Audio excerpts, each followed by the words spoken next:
اس میں کوئی شبہ نہیں کہ عمران خان ایک اچھا سیاستدان ہے۔ سیاسی بیانیاں بنانے میں کوئی سیاستدان ان تک نہیں پہنچ سکتا۔ نواز شریف نے لندن بلایا، 12 لوگوں کے سامنے وزارت سے نکالا، یہ سب عزت کے ساتھ نہیں ہوا۔ سابق وزیر خزانہ مفتاح اسماعیل کے گفتگو۔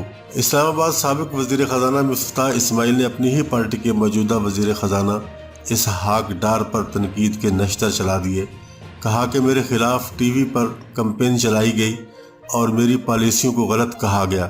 وزارت خزانہ سے ہٹانے کے بعد بھی کابینہ میں رہنے کی پیشکش ہوئی، میں نے منع کر دیا۔ تفصیلات کے مطابق نون لیگی رہنما اور سابق وزیر خزانہ مفتاح اسماعیل نے گفتگو کرتے ہوئے کہا کہ اسحاق ڈار میرے خلاف پروپیگنڈا کرواتے تھے۔ اسحاق ڈار کو وزیر بننے کا بہت شوق تھا۔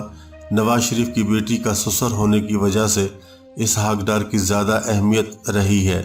اسحاق ڈار دعوے کرتے تھے وہ دودھ کی نہریں بہا دوں گا، ٹی وی پر بھی کہتے تھے کہ میں ڈالر کو 160 روپے کا کر دوں گا، میرے خلاف پروگرام کراتے تھے۔ سابق وزیر خزانہ مفتاح اسماعیل نے مزید کہا کہ مجھے جس طریقے سے ہٹایا گیا اس پر پارٹی سے شکوہ ہے۔ وزارت خزانہ سے ہٹانے کے بعد بھی کابینہ میں رہنے کی پیشکش کی جسے میں نے منع کر دیا۔ اسحاق ڈار پارٹی میں کسی اور کو وزیر خزانہ نہیں دیکھ سکتے۔ اسحاق ڈار نواز شریف کو کہتے تھے میں ڈالر اور پیٹرول سستا کر دوں گا۔ وزیر اعظم شہباز شریف میری کارکردگی سے خوش تھے، ہٹانا نہیں چاہتے تھے۔ مجھے ہٹانا وزیر اعظم کی ثوابدید تھی، مگر جس طریقے سے ہٹایا وہ طریقہ درست نہیں تھا۔ نواز شریف نے لندن بلایا، 12 لوگوں کے سامنے وزارت سے نکالا، یہ سب عزت کے ساتھ نہیں ہوا۔ IMF سے ڈیل بھی بحال ہو گئی تھی اور ڈیفالٹ رسک بھی کم ہو گیا تھا۔ مفتاح اسماعیل نے مزید کہا کہ اس میں کوئی شبہ نہیں کہ عمران خان ایک بہت اچھا سیاستدان ہے۔ سیاسی بیانیاں بنانے میں کوئی سیاستدان اس کا مقابلہ نہیں کر سکتا اور نہ ہی اس تک پہنچ سکتا ہے۔